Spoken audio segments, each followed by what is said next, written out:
En 1922, un garçon de 15 ans se présente pour son premier jour de travail dans un petit atelier de réparation automobile à Tokyo, au Japon. Le propriétaire, qui se demande si le jeune homme est fait pour ce type d'activité, le charge de nettoyer l'atelier et de s'occuper de son enfant. À l'époque, personne n'y a prêté attention, ni ne s'en est soucié, mais seulement parce qu'il n'avait aucune idée de ce que cet enfant deviendrait par la suite.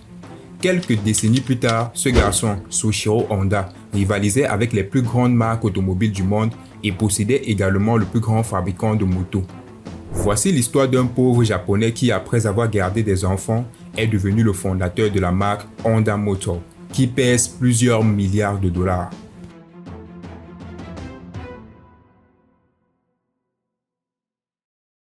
L'histoire commence en 1906 dans un petit village pauvre appelé Tenryū-Shisoko au pied du mont Fuji. C'est là que Gihei Honda et sa femme ont accueilli leur premier fils, Soichiro Honda. Le père de Soichiro était un forgeron local qui réparait également des bicyclettes, tandis que sa mère était une tisserande accomplie. Élevé dans des conditions économiques difficiles, Soichiro a perdu 5 de ses frères et sœurs à cause de problèmes de santé. À l'âge de 8 ans, alors qu'il vaquait à ses occupations habituelles dans le quartier, Soichiro a entendu un étrange grondement qui a attiré son attention. Il a suivi le bruit jusqu'à ce qu'il tombe sur une grosse machine étrange roulant sur 4 roues. Il s'agissait d'une Ford modèle T et Soichiro est subjugué par ce qu'il vient de voir. C'est la première voiture que je vois. Quelle émotion! Je ne comprenais pas comment elle pouvait se déplacer par ses propres moyens. Et lorsqu'elle est passée devant moi, sans même me demander pourquoi, je me suis retrouvé à la poursuivre sur la route aussi fort que je pouvais courir. Cette expérience a laissé dans sa vie une marque qui allait changer à jamais sa façon de se comporter avec les machines. Il a appris à réparer les bicyclettes et est fasciné par toutes sortes de moteurs.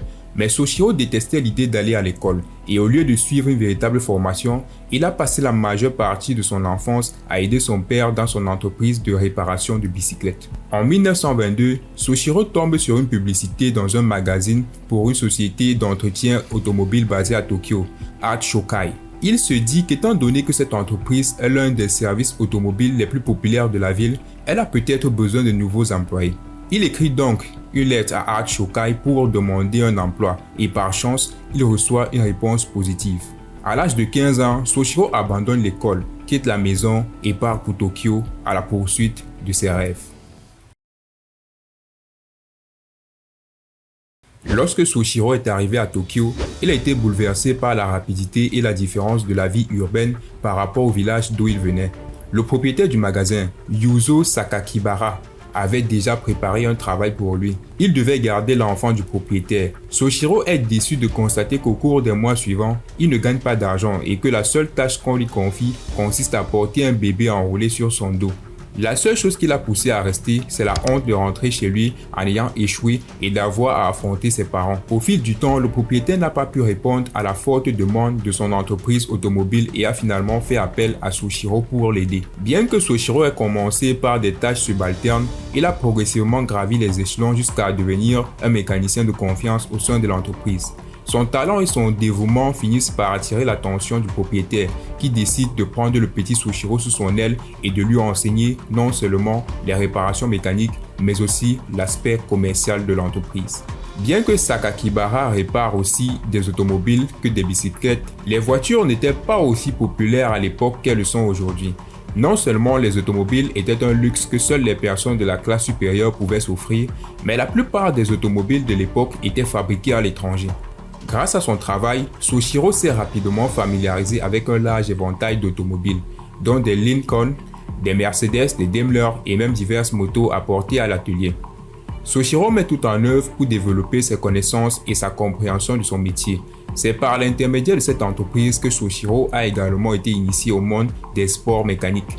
À cette époque, les sports mécaniques gagnent rapidement en popularité en Europe, en Amérique et même au Japon. En 1923, Sakakibara lui-même commence à construire des voitures de course avec l'aide de ses ouvriers, dont Soichiro.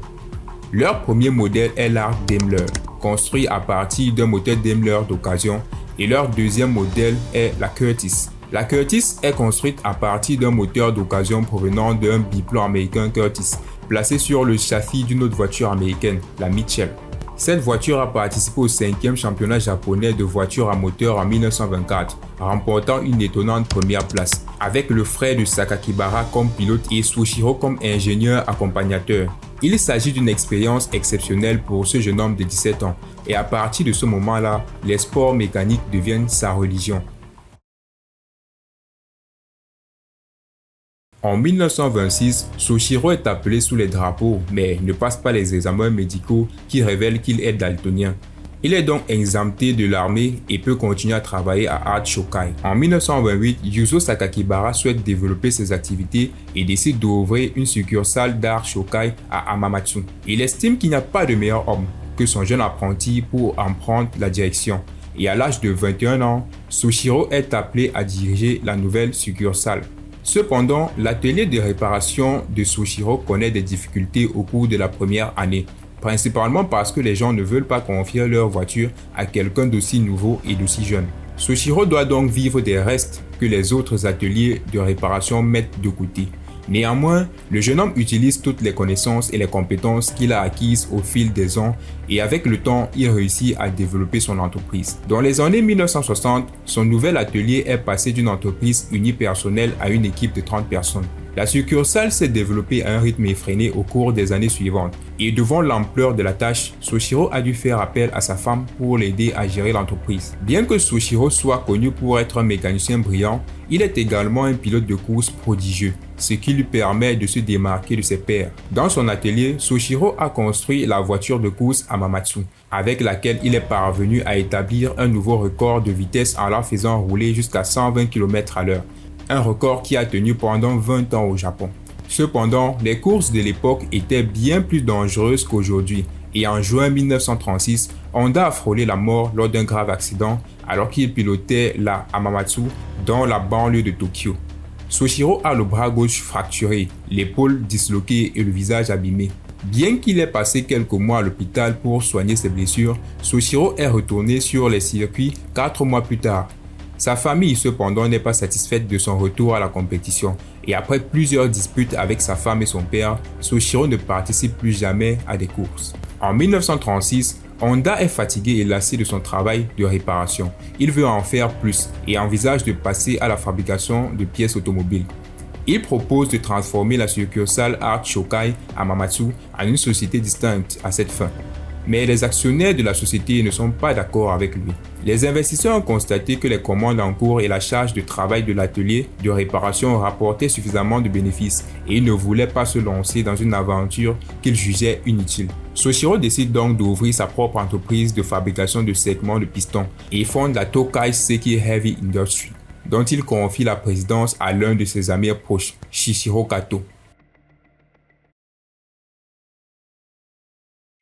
Soichiro et Kato travaillent sans relâche à leur nouvelle entreprise et créent ensemble l'Art Piston Ring Research Center. Soichiro en particulier travaillait toujours dans sa succursale d'Hamamatsu, passant des journées à l'atelier de réparation et ses nuits à développer des pistons. Pendant longtemps, ils ont eu du mal à faire des progrès et au cours des 2 années suivantes, Soichiro a tellement travaillé qu'il a perdu beaucoup de poids, ce qui a rendu son visage émacié.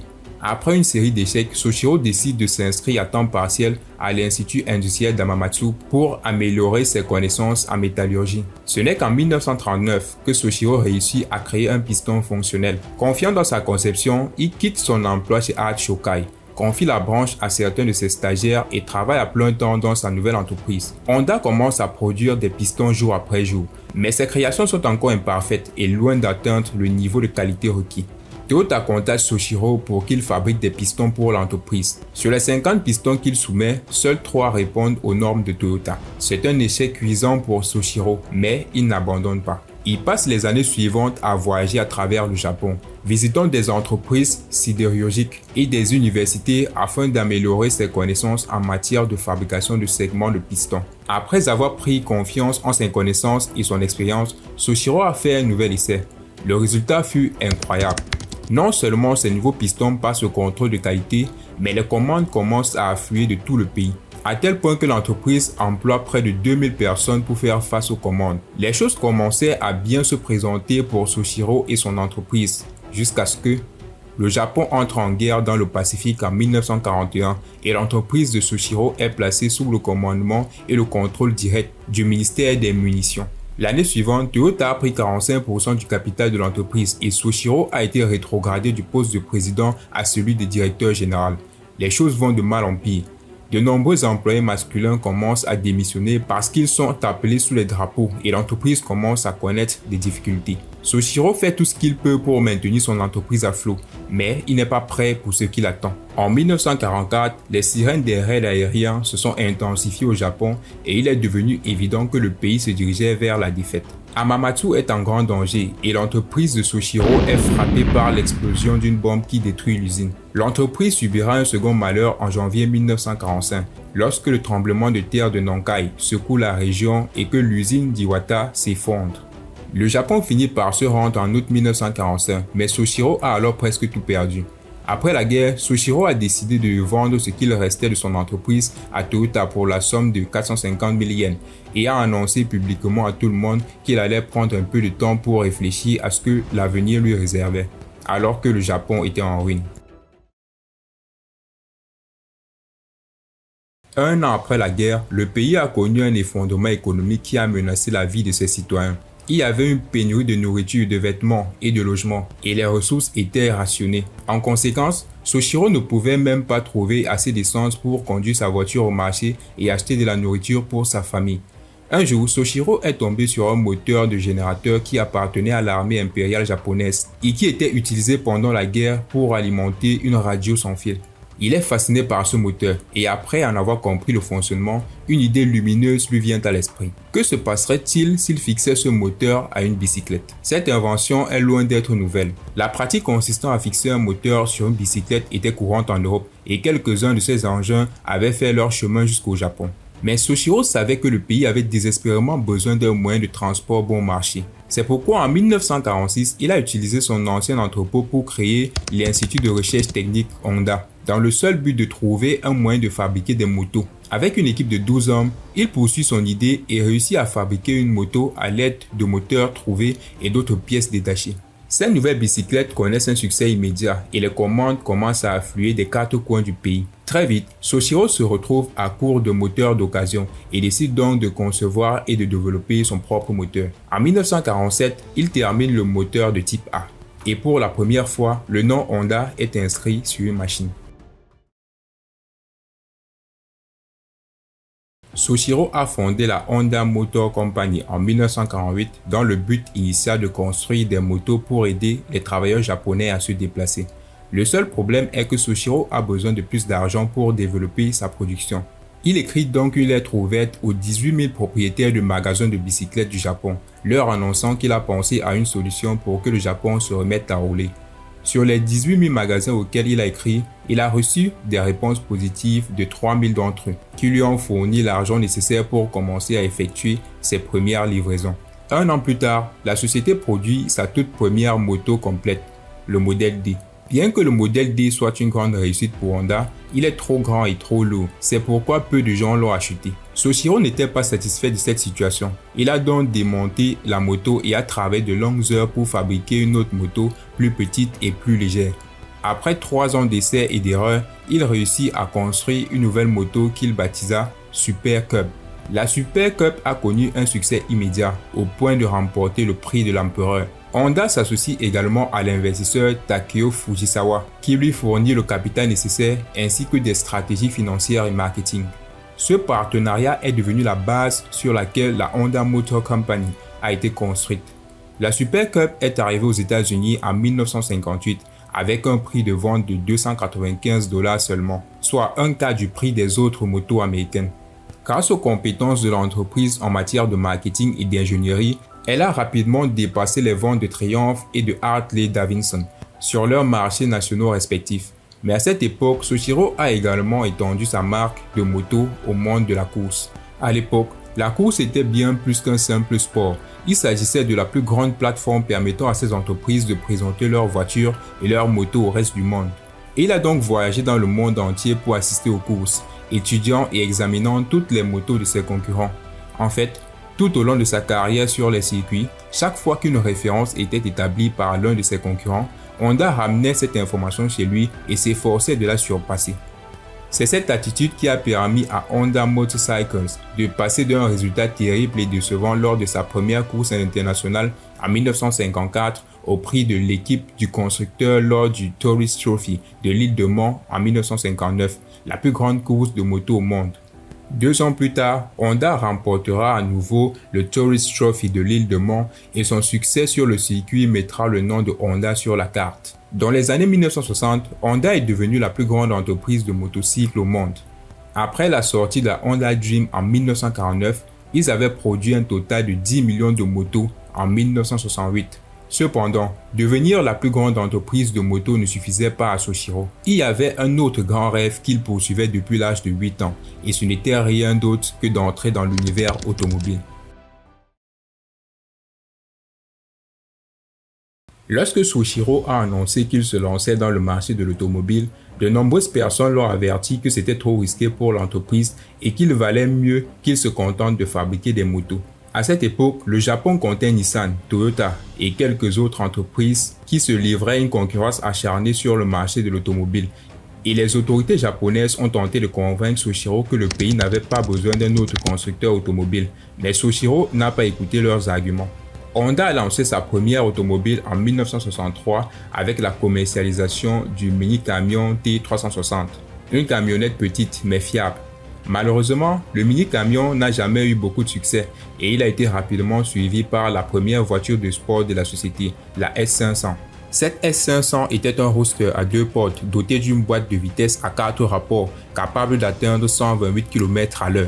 C'était une petite voiture, mais elle était souple et facile à conduire. Malheureusement, ce modèle n'a été construit qu'à environ 1300 exemplaires, ce qui en fait l'une des voitures Honda les plus rares jamais fabriquées. Mais tout comme Soichiro l'a fait avec ses motos, Honda a introduit ses voitures dans le monde de la course. La Honda RA 271 a fait ses débuts en Formule 1 lors du Grand Prix de Belgique 1964. Il n'a fallu qu'un an à Honda pour remporter la première place au Grand Prix du Mexique 1965 avec son nouveau successeur, la RA 272. Mais en dépit de ses premiers succès sur les circuits, Honda était loin de pouvoir battre ses concurrents sur le marché de l'automobile.